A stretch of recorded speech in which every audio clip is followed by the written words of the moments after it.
Hvordan få lyd på TV-en eller prosjektoren når du er i klasserommet? Du må klikke på de 3 prikkene, og så må du klikke på enhetsinnstillinger. Hvis den ikke syns, så må du klikke på fullskjerm for å få enhetsinnstillinger fram. Nå har jeg fullskjerm, så da er den der. Klikker jeg på enhetsinnstillinger. Du må velge riktig høyttaler. Da klikker du på pila, og så får du alternativene som passer til hva du er koblet på. Så du må ha koblet på PC-en først. Og nå skal jeg velge Grundtvig skjermlyd, og den var den på. Så da vil jeg nå ha lyd.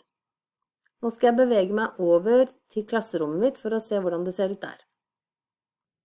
Da jeg kommer til klasserommet, jeg klikker igjen på de 3 prikkene, og på enhetsinnstillinger, velger høyttaler, og nå skal jeg ha prosjektor, skjermlyd.